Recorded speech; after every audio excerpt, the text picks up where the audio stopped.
All right, welcome back to the deep dive. We're going to keep rolling with the 2003 Muscle and Fitness Rock Hard Challenge, and today we're going to take a deep dive into month 2.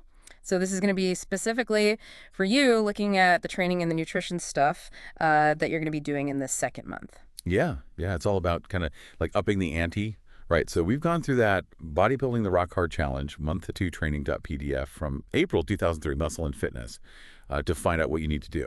So if you remember from last time, or if you're joining us for the first time, month 1 was about kind of like setting up a base, right? Building some strength, improving your endurance with higher volume workouts, eating more frequently, and kind of like making those initial changes to what you're eating. Exactly, yeah. Getting the body ready for what's to come. And basically month 2 is all about taking that base and just pushing it even further, really aiming for some serious muscle growth and just like turning your body into a fat-burning machine.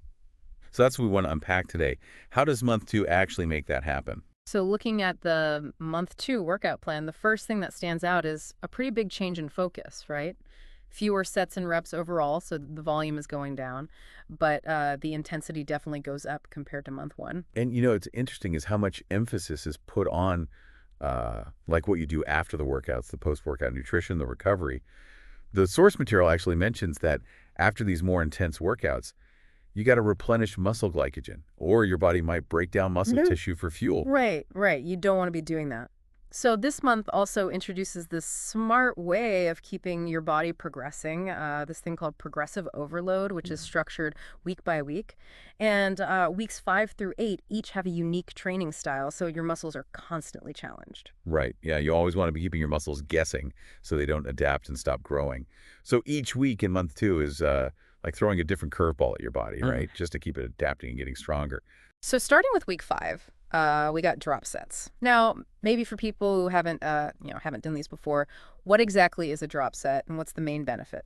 A drop set is, it's really a technique to push your muscles further. So you're going to start with a weight that you can lift for about, say, 4 to 6 reps.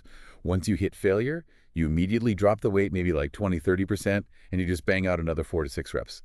Then you do that one more time, right? You drop the weight again and squeeze out another 4 to 6. And in week 5, you're doing this on the last set of every exercise. Whoa, that sounds pretty intense. So basically you're going beyond that initial point of failure. Exactly. It's all about tapping into more of those muscle fibers. So by extending the set past that initial failure point, you're working those fibers that don't get fully activated with normal sets. It's a really effective way to break through plateaus and just trigger some serious growth. Okay. Let's move on to week 6. This is where we introduce trisets. Now, what are those all about? So a triset, you're going to perform 3 different exercises back to back for the same muscle group, and you do them with no rest in between. So you're basically creating a mini circuit for a specific muscle. Once you've done all 3, then you take a break, and then you repeat that whole sequence a couple more times. Gotcha. So can you maybe give us a picture of how this looks, like a week 6 pull workout triset? Sure. The source material uses a good example. You'd start with pull-ups, immediately go into dumbbell pullovers, and then finish with seated cable rows. Aim for around 10 to 12 reps for each. Take a 60, 90-second break and repeat that whole thing maybe 2 more times. So you're not only hitting the muscle from different angles, but it's also a really efficient way to train, especially if you're like short on time. It's going to get your heart rate up, right? Definitely, yeah. That lack of rest between exercises really ramps up the metabolic demand. It's like giving your metabolism a little extra kick, Plus, it's a great way to get in a solid workout when you don't have hours to spend at the gym. Okay, so things are definitely getting more challenging because week 7 combines both drop sets and trisets. This sounds kind of brutal. Yeah, week 7 takes it to another level. You're essentially merging the techniques from the previous 2 weeks. You'll still be doing your trisets, but now on that final set of each exercise in the triset, you're also incorporating a drop set. So let's have another concrete example here. How about a week 7 leg day? What would that look like? All right, for legs, they give you an example of dumbbell lunges, lying leg curls, and leg extensions. So you start with those dumbbell lunges, do 5 heavy reps, drop the weight, 5 more reps. Then straight into lying leg curls, 5 heavy, drop the weight, 5 more. And finally, leg extensions, same thing, 5 heavy, drop 5 more. That entire sequence is 1 round of the triset, so 30 reps total. And then you repeat that whole triset 4 times. Wow, that's a lot.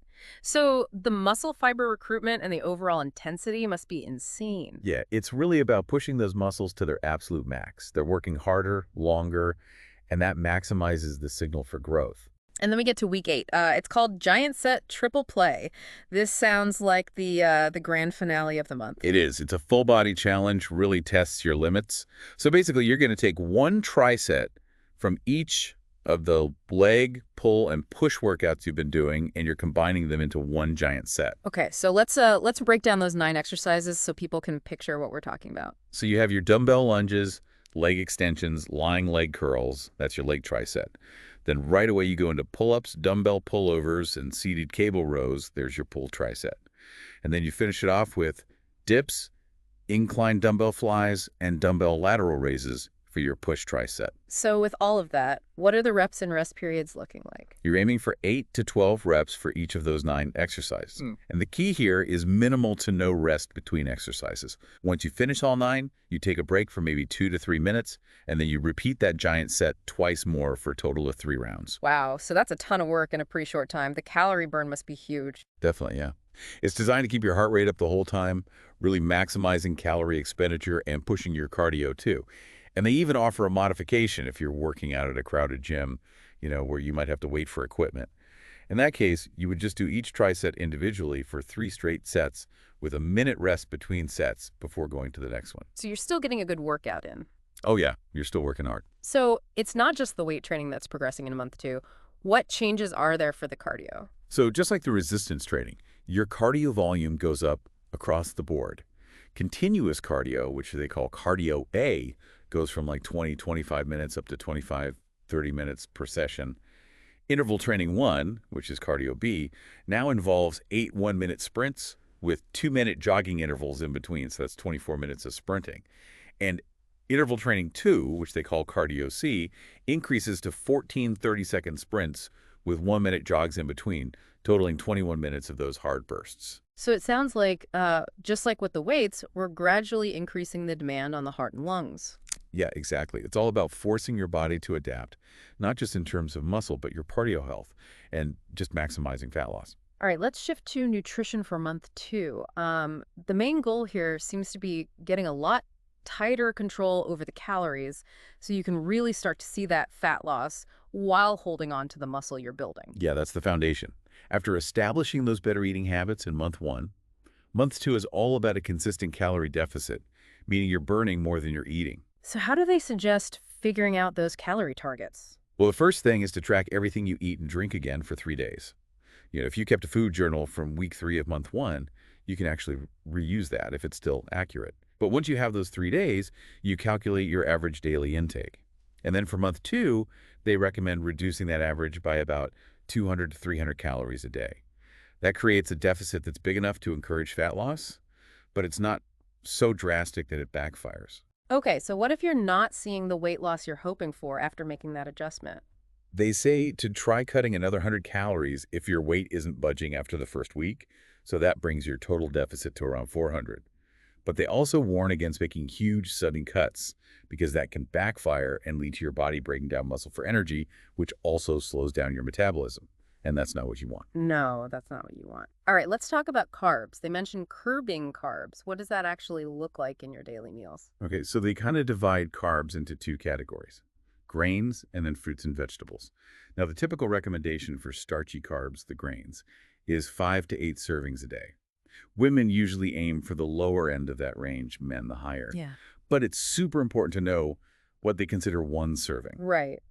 So give us some concrete examples of what counts as a single grain serving. Sure, so 1 serving could be 1 slice of bread, half a bagel, half an English muffin, 1 ounce of dry cereal, like the kind you have for breakfast, half a cup of cooked oatmeal or pasta or rice, 3 or 4 crackers, or a 6-inch tortilla. And most of those are about 80 to 100 calories each. All right, so knowing that, what are some ways to actually put these lean solutions for reducing your grain intake into practice? Well, there are a few things you can do. One is don't go over 4 servings of grains in any one meal. You could also just cut back your daily servings by 1, like if you usually have 2 slices of bread with lunch, just have 1 instead. And another option is to swap out one of your grain servings for an extra serving of fruit or veggies. All of these are lean solutions to cut back on carbs without feeling too restricted. Okay, that makes sense. So protein is obviously crucial for holding on to that muscle when you're in a calorie deficit. So how does month 2 guide us on getting enough protein? Well, similar to the calories, they want you to calculate your average daily protein intake from that 3-day food log. The ideal amount to shoot for is roughly your weight in pounds, give or take 10 grams. So if you're way below that, you'll need to add more lean protein, and you might need to adjust your fat and carb intake to make sure you're still hitting your calorie goals. And they're really emphasizing lean protein sources, right? Absolutely. They even provide a really good comparison of lean and higher fat protein options. So on the lean side, you have things like skinless chicken breast, turkey breast, tuna packed in water, white fish like cod, haddock, halibut, shrimp, lean beef, low-fat or fat-free dairy, and egg whites. Then on the higher fat side, you've got things like chicken legs, thighs, wings, tuna and oil, salmon, fattier beef cuts, full-fat dairy, whole eggs, and then stuff like peanut butter and nuts, which are healthy but also very calorie-dense. So what are some lean solutions for getting more of that lean protein into month 2? Choosing extra lean ground beef is a good one. And then just being intentional about having some lean protein at every meal. That's really key.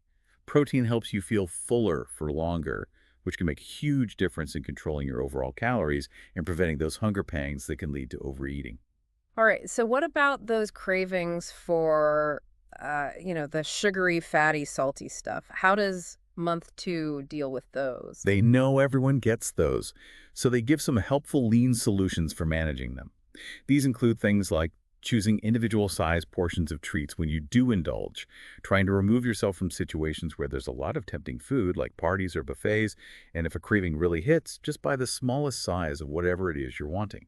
And one important tip is, don't try to eat around the craving by having other things.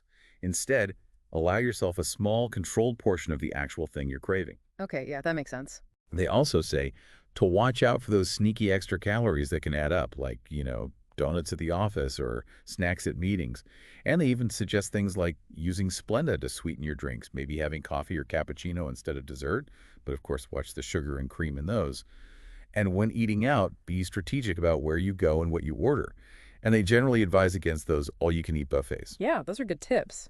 So what about fruits and vegetables? Any specific recommendations for those in month 2?